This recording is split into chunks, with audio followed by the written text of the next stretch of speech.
In this video, I'm going to guide you through the process of creating a stunning design using simple techniques and materials. This is perfect for beginners and seasoned crafters alike. This project will combine some texture along with coloring and layers to create a unique card that is perfect for any occasion. All of the supplies I'm using today will be listed down below in the video description and over on my blog if you're interested. So let's gather up the supplies and get started. The supplies I picked out today is the Anchor of Hope stamp and die set, and also the mini Hexagons stencil. I was in the mood to do a little bit of coloring, so I am going to start with an 80-pound smooth white cardstock, and I have the seashell image that I'm placing down and picking up with the door of my Misty. I'm going to rub my hand over it to really condition the stamp, get rid of any of that residual manufacturing um, stuff that just may be on it, and then I can ink it up with the Intense Black ink from Honeybee Stamps.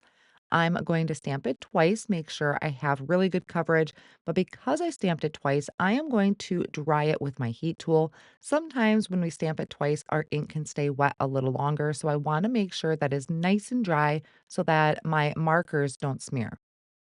Now, to do my coloring, I'm going to be using some markers from Altenew. I started out with this really light, kind of pale, almost teal blue. And all I'm going to do is outline the image of my seashell or the lines, the artist drawn lines on the seashell. I'm really not going to do a ton of shading on this. The main reason is I kind of wanted it to be soft. I didn't really want it to stand out or pop. I'm going to leave that for the flowers. So just adding that light teal all along those artist drawn lines. And then I will draw a shadow line with my marker around the leaves and the flowers, the ones that look like they are overlapping the seashell. If you have any of the Altenew markers, I believe this is set D, and it's just the one marker color, the lightest blue shade out of that I'm using for it. And then I'm going to move on to my flowers. So I had this vision of some pink flowers, but I didn't really want them to be super tropical. We're kind of in this in between stage right now where we're coming up to right before the holidays or right after the holidays.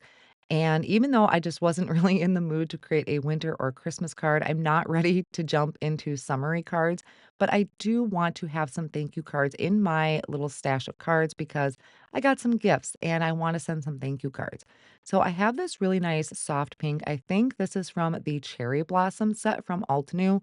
I also grabbed a really, really pale pink out of the set D that I used that light blue from. Now, again, here I'm also following the artist drawn lines. I'm going to keep the shading or the darkest color to the left hand side of each of the flowers. I did bring in a super dark pink that I just barely added to. I feel like I haven't colored in a long time, so it took me a minute to kind of get into the swing of things on how I wanted to blend, how I wanted it to look. So I kind of went over some of the images a little bit to help blend that. A couple of the flowers, I didn't really do a ton of blending. It just depended on how the ink was soaking into the cardstock, how much it stood out compared to the rest of the flower. So I kind of gauged it off of that and what the ink was doing or reacting with the cardstock. So a lot of times with coloring, yes, we can follow some basic rules of shading, but a lot of times for me, it is really just kind of going with the feel of the card, how it is looking on the cardstock itself, and just kind of manipulating it from there or going with what feels best to your eye.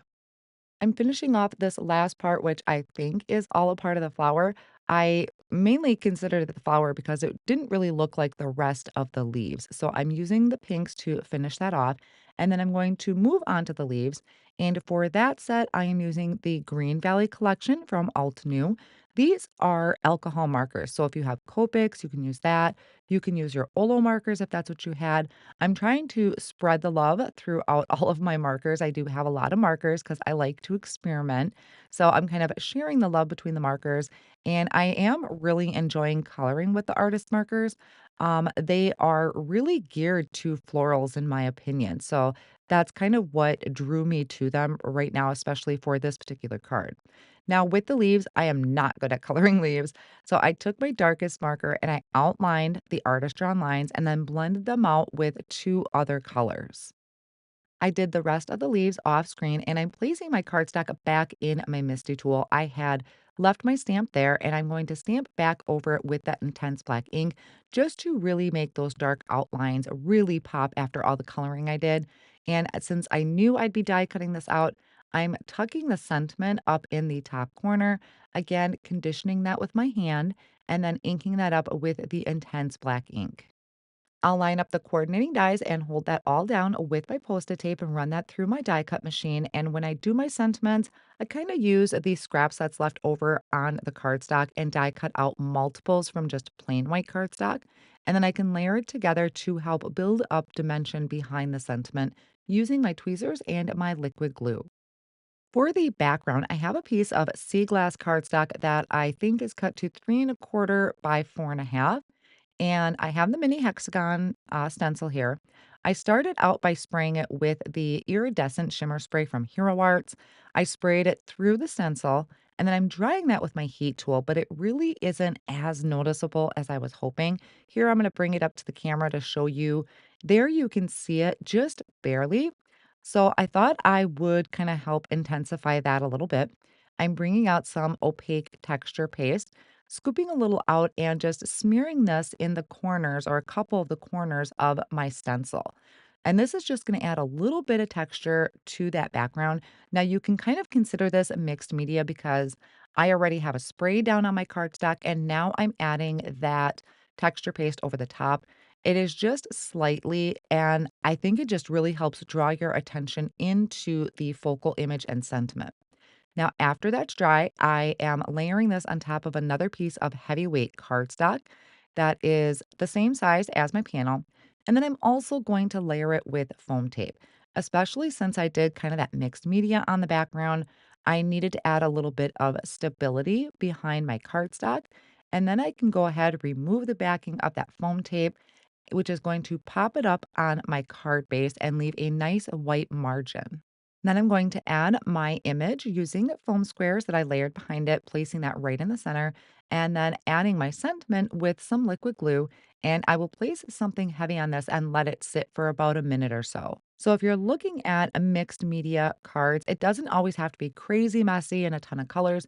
It can be very subtle, such as using this wonderful stencil. I will say this is probably an amazing stencil to use with mixed media cards, but something very subtle using maybe a white paste or even a translucent paste would be great for this as well. If you're interested in mixed media for card making, I have another video that you can check out here.